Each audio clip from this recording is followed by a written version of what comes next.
농지 취득 자격 증명 제도입니다.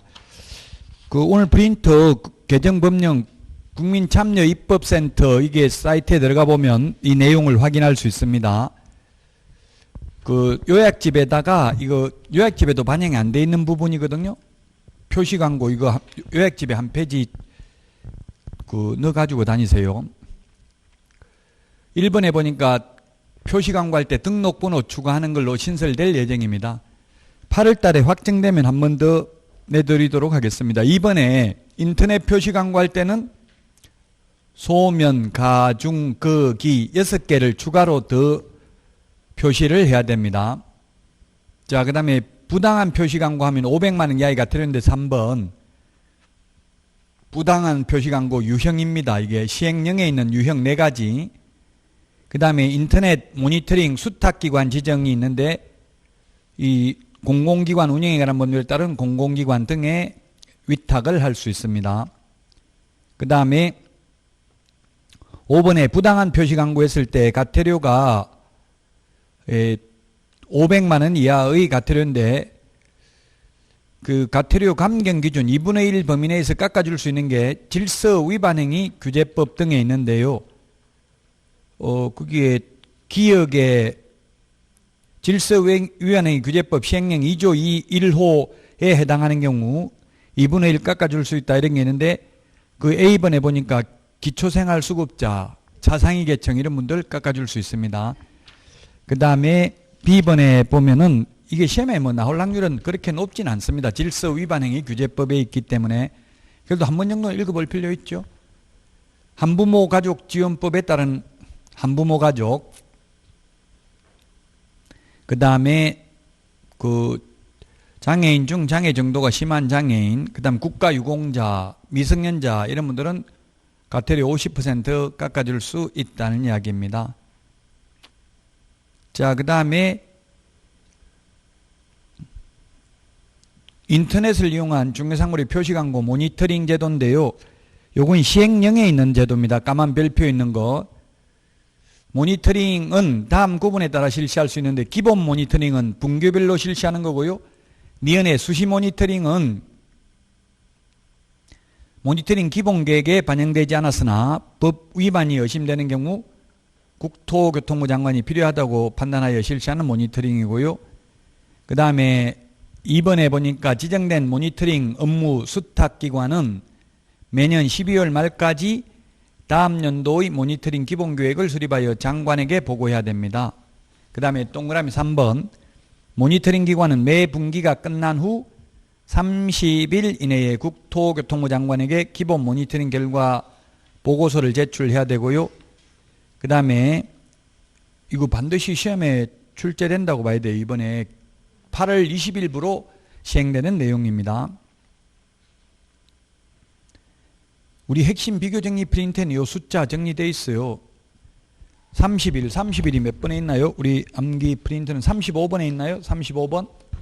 30일 35번에 몇 번에 있어요? 맨 마지막에 몇 번에 있어요? 안 나와 있어요. 모니터링 결과 제출해야 된다는 말. 35번 프린트 35번 몇 번에 있냐고요? 제가 지금 암기 프린트를 안 가져와서 묻는데 없어요. 12번? 네, 12번. 다 있다고 이 암기 핵심 비교정리 프린트에는. 그 다음에 4번 모니터링 기관은 수시 모니터링을 실시하기 전에 국토교통부 장관에게 모니터링 기간, 내용, 방법 등을 포함한 계획서를 제출하고 해당 모니터링을 완료한 날로부터 15일 이내에 국토교통부 장관에게 결과 보고서를 제출해야 됩니다. 그 다음에 5번 국토교통부 장관은 모니터링 기관이 제출한 모니터링 결과를 시도의사 및 등록관청 등에 통보하고 이에 대한 조사 및 조치를 요구할 수 있습니다. 6번에 보니까 조사 및 조치를 요구받은 시도의사 및 등록관청은 신속하게 해당 요구에 따른 조사 및 조치를 완료하고 완료한 날로부터 10일 이내 그 결과를 국토교통부 장관에게 통보해야 됩니다. 이게 올해 8월 20일부터 시행되는 내용이니까 입법 예고돼 있어요. 확정된 건 아닙니다. 다시 8월 달에 확정되면 8월 말에 한 번 더 해드리도록 하겠습니다.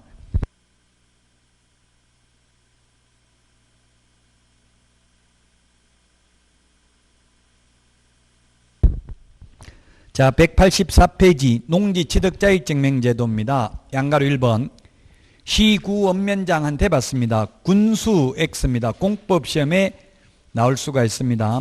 동그라미 2번 도시지역 내 주거상업 공업지역은 농지취득자익증명 받을 필요 없습니다. 3번 녹지지역은 원칙 안 받는데 예외적으로 도시계획시설사업에 직접 필요하지 않는 경우는 받아야 됩니다. 자, 그 다음에 4번에 농업인은 물론 신규 농업종사자도 농지취득자익증명 받아야 되는데 면적 제한이 있습니다. 온실, 비닐하우스, 작물재배사 등인 경우 330제곱미터 이상은 되어야 합니다.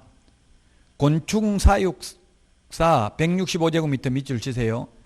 이 중에서 가장 고소득을 올릴 수 있는 게 곤충사육사죠. 곤충사육사는 50평 이상이면 됩니다. 165제곱미터. 비닐하우스, 작물재배사는 330제곱미터 100평 이상 돼야 되고요. 기타 일반 농지는 300평 1000제곱미터 이상은 되어야 농지취득자익증명 받을 수 있습니다.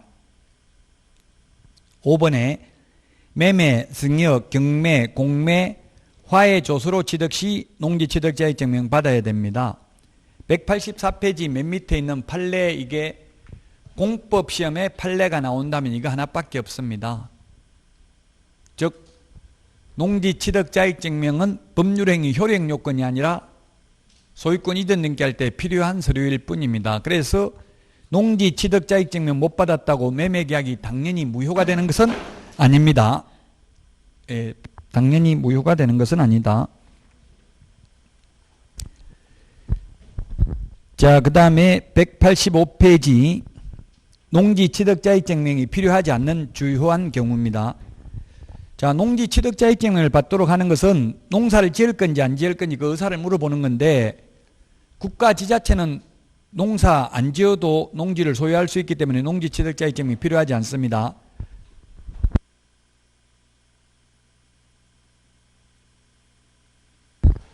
(2번) 상속의 경우에도 농지취득자익증명 안 받아도 됩니다. 그 다음에 4번에 농지 전용 협의를 완료한 경우 안 받아도 됩니다. 전용 신고, 전용 허가는 받아야 됩니다. 4번 주의하시고요. 합병, 공유농지 분할, 시효 취득하는 경우 농지취득자익증명 받을 필요 없습니다. 양가로 3번 농지취득 자격증명은 받아야 되는데 농업경영계획서를 제출하지 않는 경우입니다. 첫 번째 전용 허가, 전용 신고, 농지취득자익증명 받아야 됩니다. 전용 협의는 안 받는다고 했죠? 전용 협의라는 것은 국가 공공기관이 협의할 수 있겠죠. 협의는 안 받는데 전용 허가나 전용 신고는 받아야 됩니다. 주말 체험용 농, 학교가 실습용 농지로 취득하는 경우도 농지취득자익증명 받아야 됩니다. 다만 농업경영계획서 제출은 안 합니다. 양가로 4번 농지취득자익증명은 4일 이내에 발급해 줍니다. 그러나 농업경영계획서 제출하지 않는 경우는 2일 이내에 발급을 해줍니다. 시구 읍면장입니다. 3번 농지 소유 상한제입니다. 농업진흥지역 밖의 농지는 5만 제곱미터를 초과해서 소유할 수 없다는 규정이 종전에 있었는데 삭제됐습니다. 그래서 원칙적으로 농지 소유 상한은 폐지됐습니다. 다만 예외적으로 아직도 소유 상한이 예외적으로 소유 상한이 있는데 뭐가 있느냐 하면은 동그라미 1번 비농업인이 상속받는 경우 10,000제곱미터까지만 소유할 수 있습니다. 농업인이 상속받는 경우는 무한대로 소유할 수 있겠죠. 그 다음에 2번에 8년 이상 제촌작용하다가 인용하는 경우에도 10,000제곱미터까지만 소유할 수 있고요. 그 다음에 주말체험용 농은 세대원 주말체험용 농, 이게 중개실무에 가장 많이 나왔습니다. 주말체험용 농은 세대원 전부 합산한 면적이 1000제곱미터 이하가 아니라 미만입니다. 미만. 1000제곱미터 미만. 1000제곱미터 미만만 소유할 수 있습니다. 186페이지 경자유전의 원칙이 적용되지 않는 것. 경자유전의 원칙이라는 것은 농사 지을 사람만 농지를 소유해야 되는 게 경자유전이죠. 즉 농사 안 지으면서도 소유할 수 있는 게 국가, 지자체나 학교, 공공단체, 비농업인이 상속받는 경우, 주말 체험용농, 8년 이상 제촌 작용하다가 이농하는 경우, 농지 전용허가, 전용신고한 경우, 전용신고받은 경우 등은 농사 안 지으면서 농지를 소유할 수 있습니다. 지금 공법이니까 다 열거되어 있잖아요. 열거되어 있기 때문에 내용은 많지만 논란의 여지는 없습니다. 이 내용이 많은데 중개실무 해마다 나오는 부분 아니고요. 한 문제 정도 평균 나옵니다. 근데 공법에서 2문제 해마다 출제되죠. 그래서 여러분들은 농지법도 정확하게 보셔야 됩니다. 5번 농지 임대차입니다. 원래 농지는 임대차가 안 됩니다. 원칙은. 다만 예외적으로 임대차가 되는데 임대차 계약을 할 때에는 서면 계약을 원칙으로 한다. 시험에 출제됐고요. 동그라미 2번에 농지 임대차도 등기가 없는 경우에도 임차인이 농지 소재지 관할 시구 원면장 확인을 받고 해당 농지를 인도받는 경우에는 그 다음 날부터 제3자에 대하여 효력이 생긴다. 대항력이 있습니다. 확인을 그냥 말로만 눈으로만 보여주는 게 아니라 확인 도장을 받아요. 우리 확정일자 도장 받는 것처럼 시구 원면장. 그러면 그 다음 날부터 대항력이 생기고요. 양가로 2번 농지 임대차는 원칙 최단기 존속기간이 3년입니다. 3년 이상이어야 됩니다. 다만 다년생 식물재배지는 5년으로 2020년 8월 12일부로 바뀌었습니다. 다년생 식물재배지는 5년이라는 거 5년 동그라미 해놓으시고요. 우리 프린터 핵심 비교정리 프린터 5년에는 정리되어 있습니다. 3번 농업경영에 종사하는지 여부와 관계없이 60세 이상인 사람이면 5년 이상 자기의 농업경영에 이용한 농지를 임대하거나 사용대차 할 수 있습니다. 60세 5년, 60세 이상으로서 5년 이상 농사 짓던 사람입니다. 자, 그 다음에 동그라미 4번 묵시적 갱신입니다. 우리 주택의 경우에는 지금 임대차 기간 끝나기 6개월 전부터 1개월 전까지 갱신거절 통지 안 하면 묵시적 갱신되죠. 농지는 3개월 전까지 주인이 3개월 전까지 이제 더 이상 농사 짓지 말라, 내가 직접 농사 짓겠다 이렇게 갱신거절 통지 안 하면 묵시적 갱신이 됩니다. 농사 짓는 데는 3개월 이상 준비를 해야 되거든요. 그래서 3개월이라는 것 주의하시고요. 187페이지 농지 처분 의무 등입니다.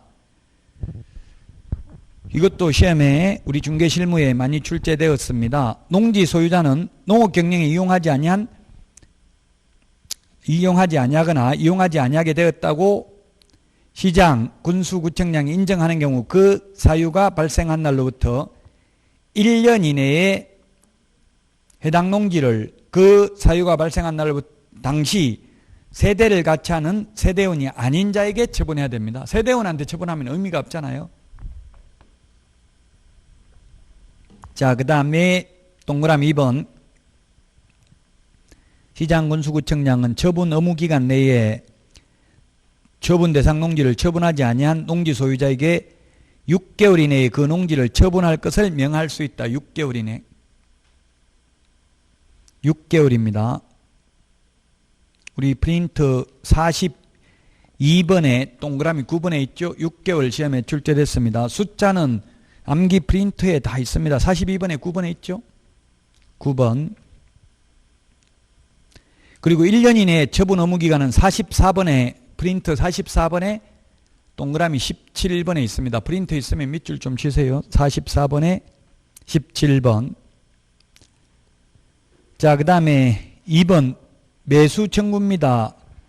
토지 소유자는 처분 명령을 받으면 한국농어촌공사 및 농지관리기금법에 따른 한국농어촌공사에 그 농지 매수 청구를 할 수 있다. 왜 처분하려고 해도 처분을 못하니까 매수 청구할 수 있다고. 매수 청구 안 하면 이행강제금 부과되거든요. 6개월 안에 처분 안 하면. 그래서 매수 청구할 수 있고요. 한국농어촌공사는 매수 청구를 받으면 부동산 가격 공시에 관한 법률에 따른 공시지가를 기준으로 매수하게 할 수 있다. 공시지가입니다. 근데 인근지역의 실거래 가격이 공시지가보다 낮으면 낮은 가격으로 매수하게 할 수 있다. 항상 낮은 가격이 있으면 낮은 가격으로 매수할 수 있습니다. 국가 공공기관이 높은 가격으로 매수하고 차액을 리베이트로 받을 가능성이 있으니까 낮은 가격이 있으면 낮은 가격으로. 자, 이행강제금입니다. 이행강제금 제도가 있는 게 건축법, 농지법, 부동산거래 신고 등에 관한 법률, 부동산 실권리자 명의 등기에 관한 법률, 장사 등에 관한 법률 5개 법률이 있습니다. 우리 시험 범위에 들어가는 것 중에는. 자, 이행강제금인데 1번 시장군수구청장은 처분 명령을 받은 후 매수를 청구하여 협의 중인 경우 정당한 사유 없이 지정기간까지 그 처분을 이행하지 아니한 자에 대해서는 해당 농지의 100분의 20 밑줄 치시고 100분의 20에 해당하는 이행강제금을 부과합니다. 20%입니다. 20%. 우리 부동산거래 신고 등에 관한 법률에서는 10%죠. 2번 시장군수구청장은 이행강제금을 부과하기 전에 이행강제금 부과 징수한다는 뜻을 미리 문서로 알려야 되고요. 3번 시장군수구청장은 최초로 처분 명령을 한 날을 기준으로 하여 그 처분 명령이 이행될 때까지 이행강제금을 매년 1회 부과 징수할 수 있습니다. 매년 1회입니다. 건축법은 장사 등에 관한 법률 2개는 2회 범위 내에서죠. 매년 2회 범위 내에서 부과 징수할 수 있습니다. 4번 시장군수구청장은 처분 명령을 받은 자가 처분 명령을 이행하면 새로운 이행강제금 부과는 즉시 중지하되 이미 부과된 이행강제금은 징수하여야 합니다. 5번 이행강제금 부과 처분에 불복한 자는 그 처분을 고지받은 날로부터 30일 이내에 시장군수구청장에게 이의를 제기할 수 있습니다. 30일 우리 프린터 35번에 8번 35번에 8번에 있습니다. 35번에 8번 30일 이내에 이의 제기할 수 있습니다. 자, 다음은 188페이지 경공매입니다. 경공매. 경매는 양가로 1번 임의경매, 양가로 2번 189페이지 강제경매 두 개가 있습니다. 임의경매, 강제경매. 임의로 하는 경매가 임의경매, 강제로 하는 경매가 강제경매인데 돈 받기가 어느 게 더 쉬워요? 채권자 입장에서 보면 임의경매죠. 임의경매는 담보물건이 있으면 되고요. 그 다음에 강제경매의 경우 집행권은 있어야 됩니다. 우리나라에서는 강제력을 자력구제를 할 수 없습니다. 반드시 국가 공권력만이 강제력을 행사할 수 있습니다. 따라서 집행권은 있어야 되는데 집행권이 가장 대표적인 게 판결문 등이 되겠습니다. 판결문 등. 그래서 대표적인 게 담보물건은 전세권의 경우 전세금을 안 내주면 별도의 소송 없이 바로 임의경매를 신청할 수 있습니다. 근데 임차권의 경우에는 임차보증금을 안 내준다 하더라도 뭐 예를 들면 묵시적 갱신이 되면은 세입자가 나간다고 하면 주인은 3개월 이내에 돈 내줘야 되죠. 3개월 지나면 효력이 발생하니까 돈 내줘야 됩니다. 근데 안 내주면 어떻게 합니까? 이런 거 묻는 분들이 많아요. 안 내주면 어떻게 하는지는 우리 시험에는 안 나옵니다. 그거는 민사소송법이라든지 민사집행법 등의 절차에 따라서 하기 때문에 시험에는 안 나오는데 안 내주면 결국 돌려달라고 소송해가지고 승소 판결문 받아가지고 그 사람 주인 집을 경매 넘겨가지고 배당받는 수밖에 없어요. 그러면 한 1년 이상 걸리죠. 아무리 빨라도. 1년 이상 걸리니까 현실적으로 그냥 내줄 때까지 버티고 중개사무소에 복비는 더블로 드리겠습니다. 이런 식으로 해서 빨리 뭐 다른 세입자를 구하든지 현실적으로 이렇게 할 수밖에 없죠. 안 내주면. 이론적으로는 내줘야 되지만 안 내주면 이제 안 내준 기간에 대해서 뭐 연체이자 같은 거 이런 걸 달라고 소송을 할 수는 있는데 현실적으로 쉬운 일은 아닙니다. 어쨌든 임차권은 그냥 경매 못 넘기고 다시 소송해가지고 승소 판결문이 있어야 됩니다. 그래서 전세권이 임차권보다 좋은 거는 딱 확정일자부 임차권보다 좋은 거는 두 가지밖에 없습니다. 전전세권이 있고 임의경매 신청권이 있는 것만 좋고요. 배당받는 것은 배당 순위는 오히려 확정일자 받은 임차권이 더 유리해요. 왜냐하면 확정일자부 임차권은 토지 매각 등에 대해서도 우선 면제받는데 전세권은 건물에 대해서만 전세권 설정 등기했으면 건물 매각 대금에 대해서만 우선 면제 받을 수 있기 때문에 그렇습니다.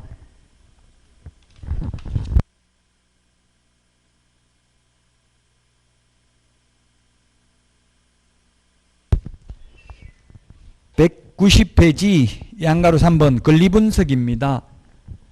권리분석, 이게 우리 경매가 시험에 9회 때부터 1997년도부터 처음으로 출제됐습니다. 경매는 굉장히 어렵습니다. 왜냐하면 민사집행법이 330개 조문입니다. 우리 공인중개사법 51개 조문에서 약 30문제 정도 출제됩니다.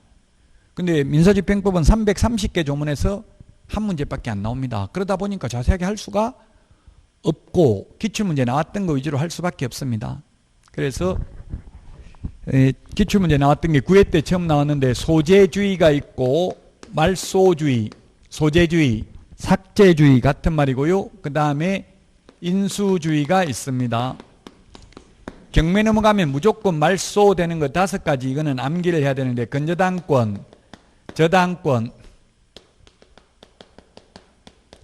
담보가등기,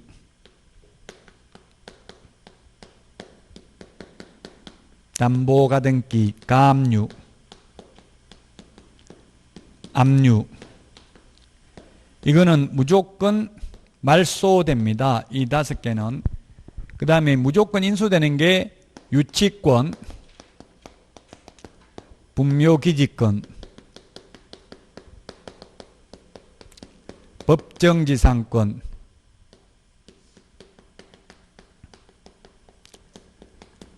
법정지상권이 있고요. 예고등기가 있는데 지금 등기법에 보니까 예고등기는 8월달 우리 지금 등기법 개정된 게 시행되는데 8월달까지 예고등기가 있으면 등기관이 직권 말소해야 된다 이렇게 되어 있더라고요.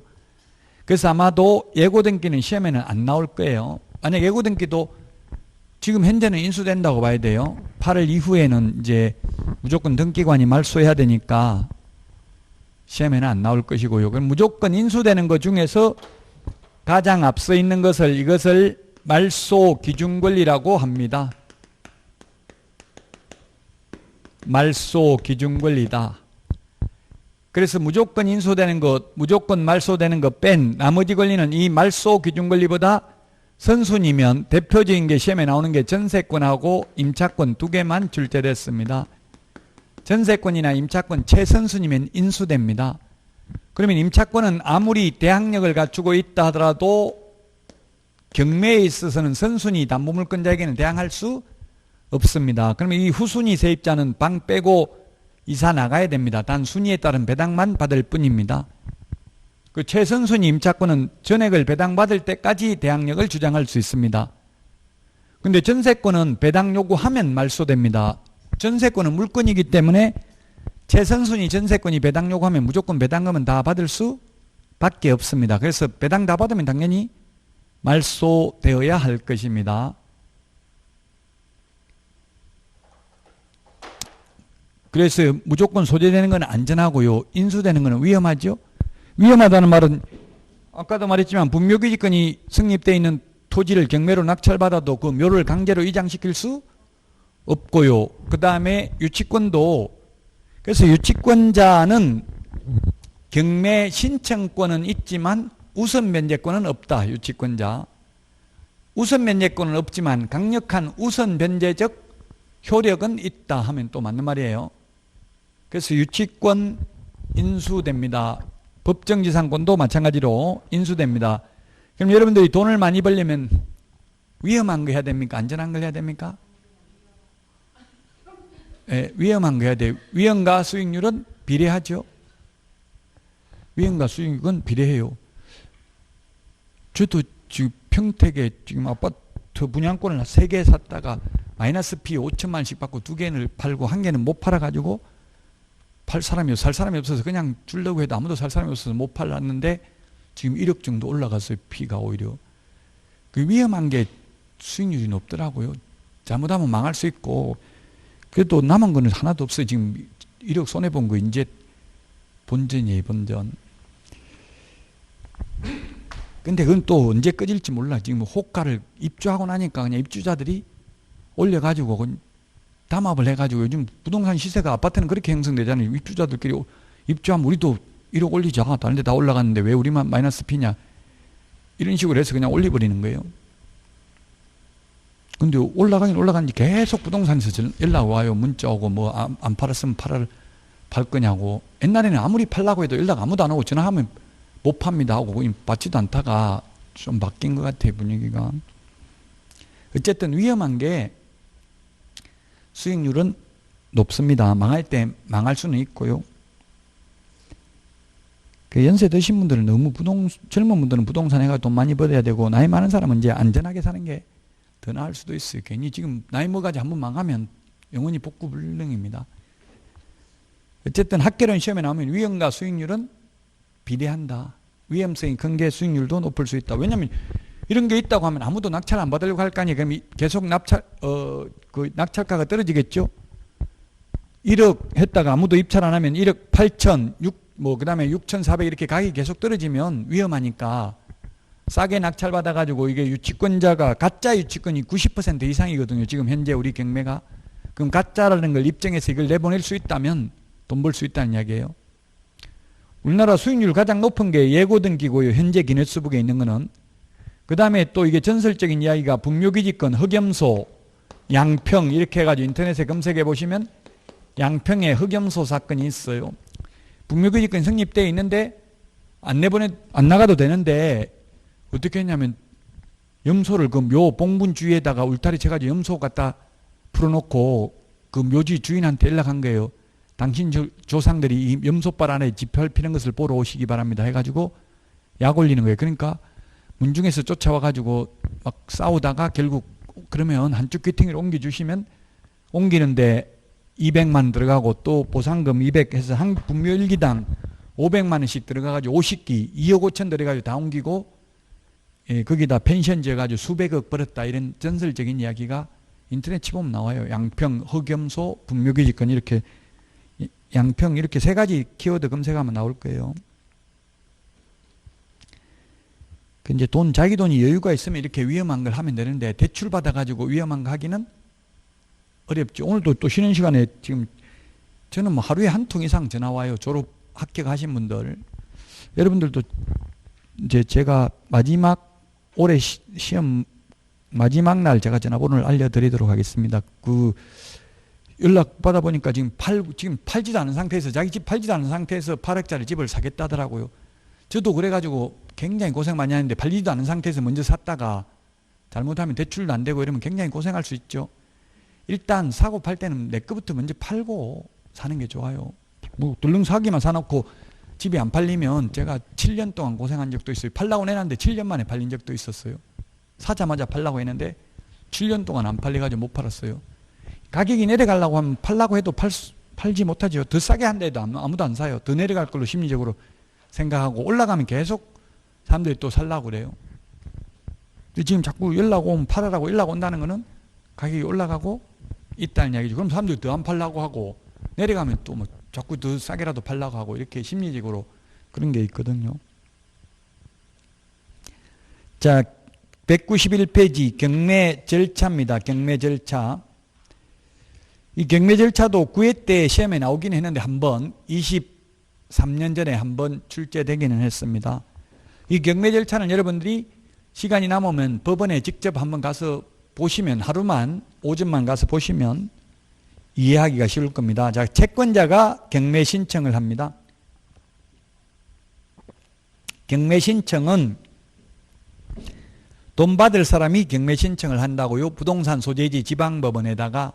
그러면 그 경매 신청하는 채권자가 경매 집행 비용을 미리 내야 됩니다. 송달료라든지 광고비 이런 거, 입찰 공고할 때 들어가는 광고비 같은 거.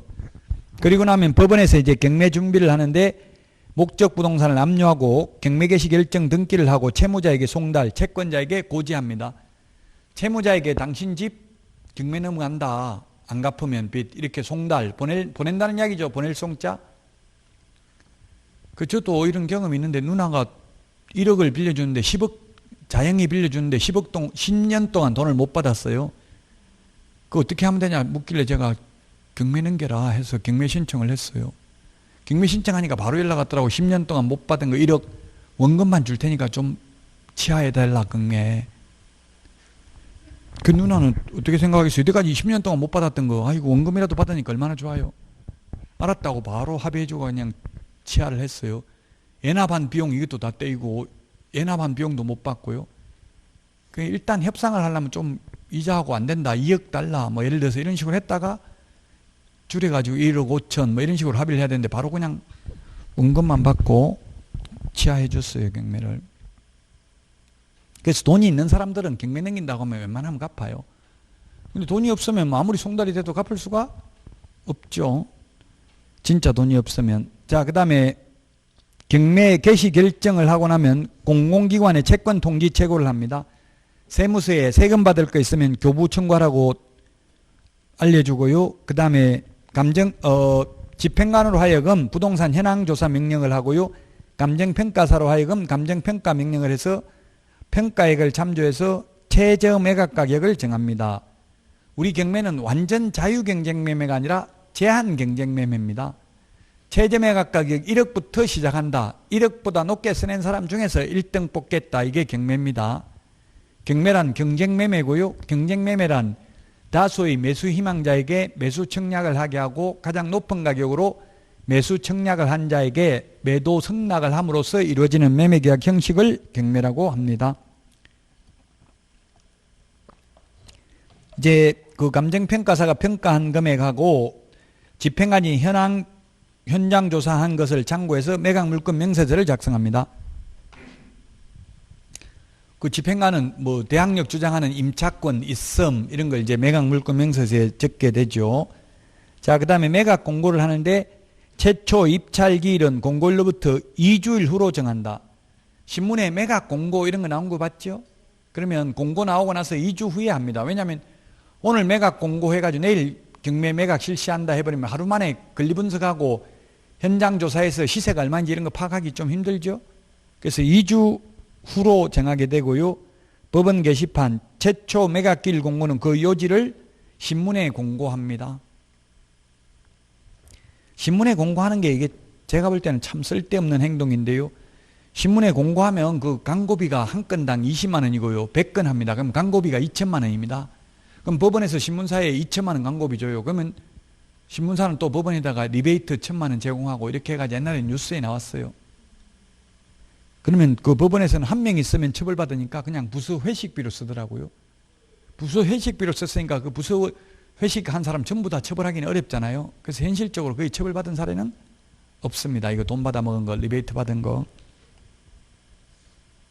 우리나라에서 지금 부패가 가장 심한 곳이 그 통계로 나와 있는 거는 검찰, 그 다음에 언론 이렇게 나와 있어요. 언론도 사이비 기자 이런 말 많이 하잖아요. 유명한 언론사가 아니면 사이비 기자로 처벌받아요. 근데 유명한 신문사면 돈 받아 먹어도 거의 처벌을 안 받더라고요. 현실적으로. 그래서 현실적으로는 신문에 공고 나온 거 보고 가는 사람은 없습니다. 법은 그 대부분 사이트에 가면 경매 언제 하는지 다 나와 있죠.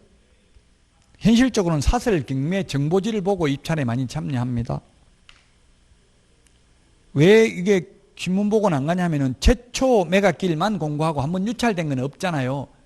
사람들이 다 유찰되고 나야 입찰 참여하지 처음부터 경매 참여한 사람 없죠. 처음부터 하면 뭐 그냥 급매물 사는 게 더 싼데 오히려. 자, 그 다음에 물건자료 열람은 그 법원에 지방법원 민사과에 가면 입찰기일 일주일 전부터 비치 열람을 하고요.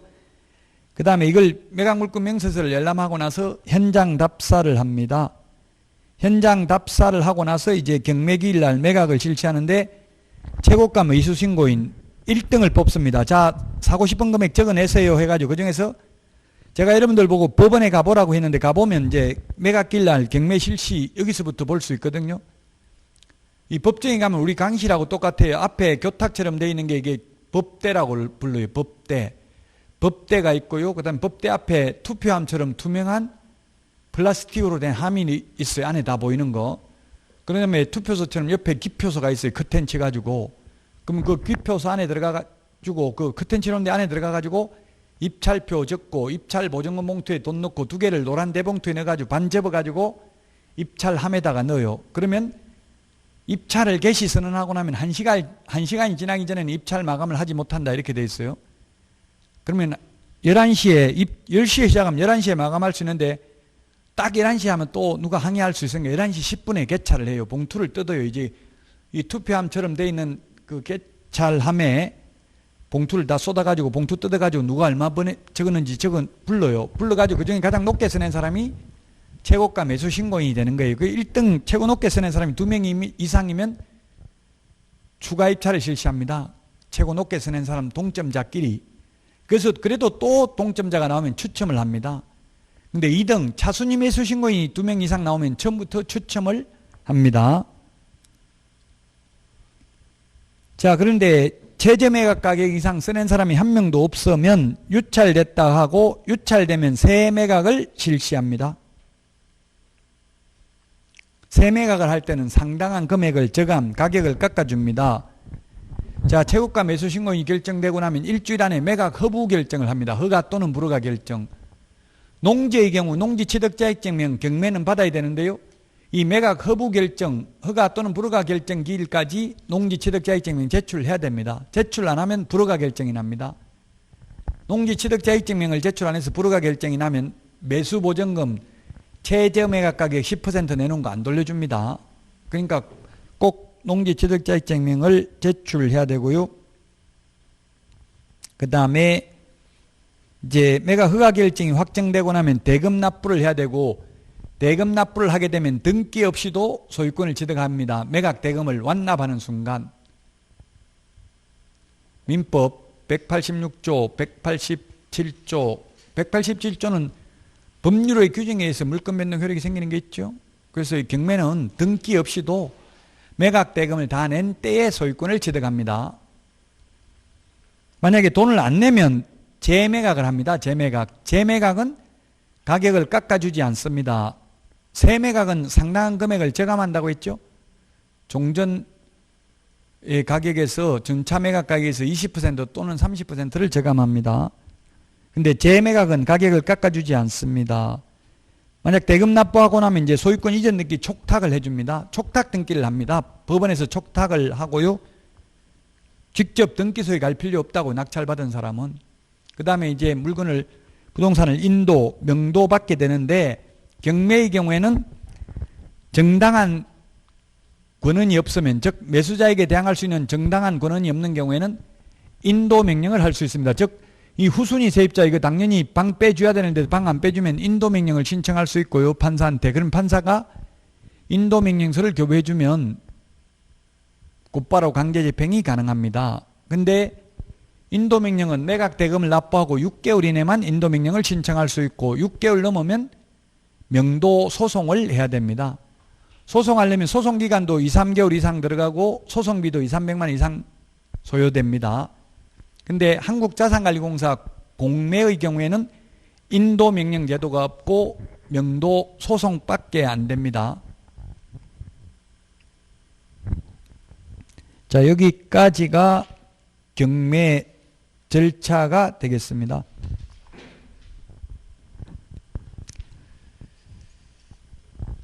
경매의 계략적 절차를 봤는데,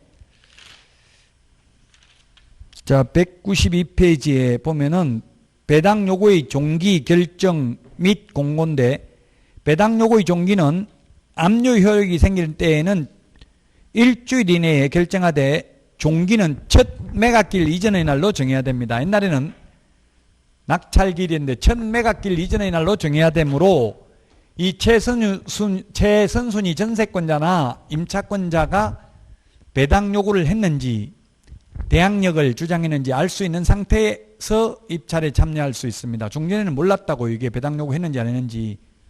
만약에 최선순위 임차권자가 배당 요구하는 게 좋아요? 안 하는 게 좋아요? 낙찰받을 사람, 매수인 입장에서 보면 배당 요구를 하는 게 좋겠죠. 배당 요구를 안 하면 낙찰받은 사람이 이 사람 보증금 내줘야 된다고, 최선순위니까. 그럼 보증금 내주려면 예를 들면 3억짜리를 2억에 싸게 낙찰받았다고 해서 좋아했는데 1억 싸게 샀다고 좋아했는데 나중에 보증금 1억 5천 내주면 오히려 손해볼 수도 있겠죠. 예를 들면. 그래서 배당 요구했는지 안 했는지를 봐야 되고, 배당 요구를 안 했으면 이 사람 보증금 내줄 만큼 가격이 떨어질 때까지 입찰에 참여하면 안 되겠죠. 그래서 첫 매각기일 이전의 날로 배당 요구의 종기를 정해야 된다. 박스 안에 있는 거, 이거 경매는 굉장히 어렵습니다. 내용이 많은데 시험에는 한 문제밖에 안 나와요. 배당 요구 안 해도 배당받을 수 있는 채권자가 있고요. 배당 요구해야 배당받을 수 있는 채권자가 있습니다.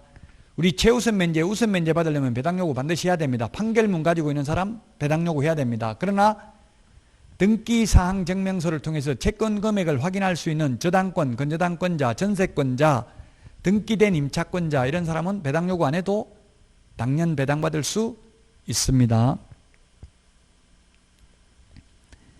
자, 그 다음에 193페이지 양가로 3번 매각 실시인데 매각 방법은 세 가지라는 게 시험에 출제됐습니다. 매각 방식은 기일 입찰이 있고 호가 경매, 기간 입찰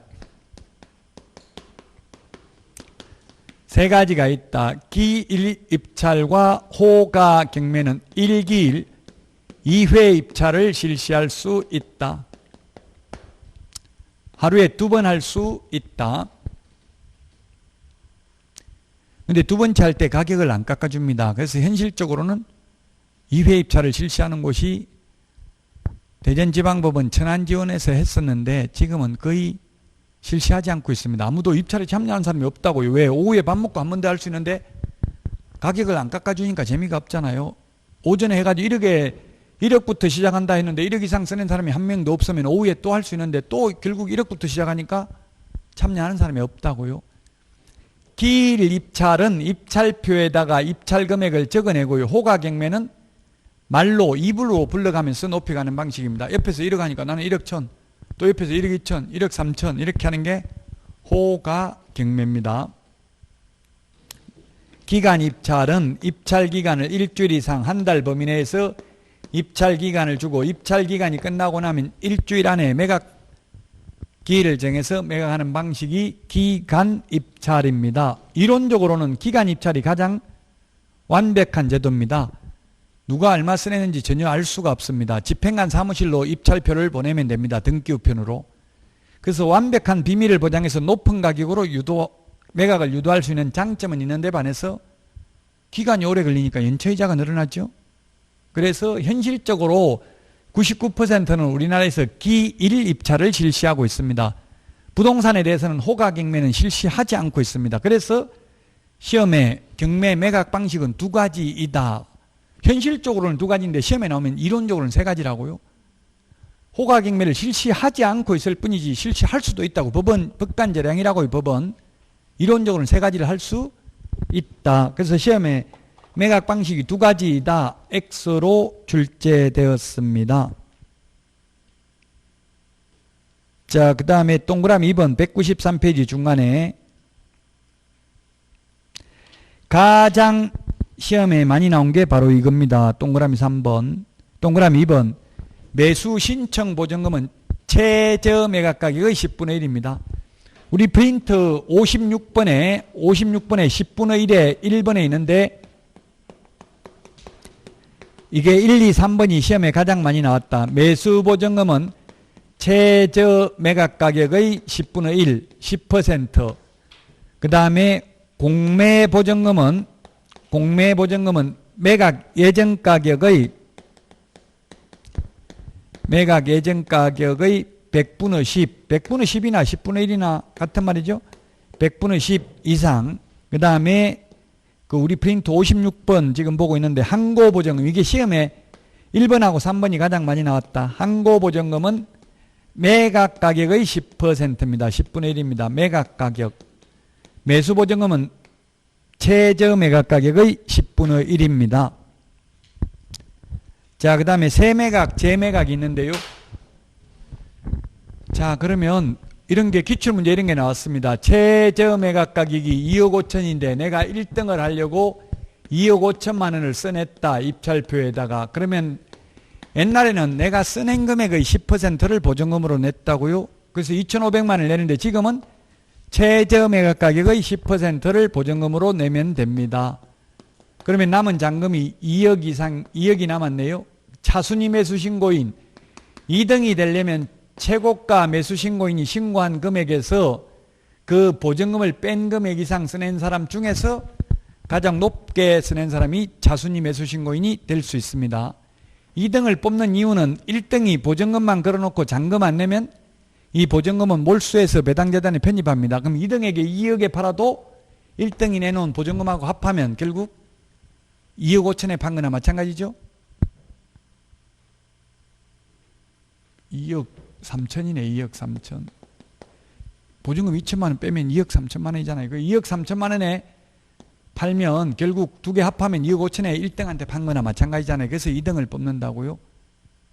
자, 그 세매각, 제매각이 나와 있는데 세매각은 2억 이상 써낸 사람 중에 1등 뽑겠습니다 했는데 2억 이상 써낸 사람이 아무도 없으면 유찰된다고요. 그러면 상당한 금액을 저감합니다. 서울, 경기는 20% 깎아줍니다. 인천, 대전, 뭐 강원도 이런 데는 30%, 법원마다 다릅니다. 20%를 깎아주면 얼마냐면 그 다음에는 이건 1억 6천입니다. 1억 6천. 1억 6천. 1억 6천 다음에 또 20%를 깎아주면 2억에서 20% 깎아주는 게 아니라 1억 6천 여기에서 20%를 깎아줍니다. 그러면은 뭐 1억 2천 뭐 이 정도 되겠죠? 계산기 있어야 되기는 하겠는데 4천씩 깎아주는 게 아니라고요. 1억 6천에서 3,200만 원 빼면 뭐 1억 3천 몇백만 원 이런 식으로 됩니다. 전차 매각 가격 여기서 20% 깎아준다고 2억에서 계속 20% 깎아주는 게 아니고, 근데 한국자산관리공사 공매는 그 2억 하니까 계산하기도 힘드네요. 경매는 1억이면 그 8천만 원, 그 다음에 6천만 원 되는 게 아니라 여기에서 20% 깎아주면 6,400, 또 여기서 20% 깎아주면 5,100 이렇게 되는 거예요. 근데 한국자산관리공사 공매의 경우 1억, 9천, 8천, 7천, 6천, 5천 이렇게 50%까지 깎아줍니다. 공매는 최초 매각 예정 가격에서 10%, 경매는 전차 매각 가격에서 20% 또는 30%를 깎아준다고요. 유찰돼서 세매각 할 때는. 근데 이거 아까 보증금만 걸어놓고 잔금 안 내면 재매각을 한다고요. 재매각 할 때는 가격 안 깎아주고 또 2억부터 시작합니다. 재매각은 가격을 깎아주지 않고 세매각의 경우에는 상당한 금액을 저감합니다.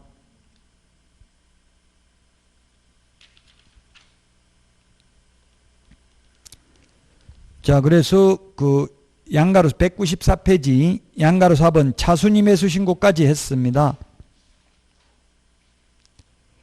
양가로 5번 매각 결정에 대한 적시 항고부터 쉬었다 하도록 하겠습니다. 적시 항고부터. 문제 오늘 내드린 거 좀 그날 풀어보셔야 돼요. 이거만 정확하게 오늘 공부하세요. 30문제만 정확하게 답 적혀 있는데 답만 보지 말고 한번 교과서라든지 요약집 이런 걸 찾아보시고 법조문 같은 거 찾아보고 이렇게 하면 앞으로 계속 내드리도록 하겠습니다. 이제 7, 8월 동안. 그러면 9월달, 10월달 되면 이제 가슴 벅찬 혈을 느낀다고, 지금은 고통만 느끼게 되고요. 쉬었다 하겠습니다.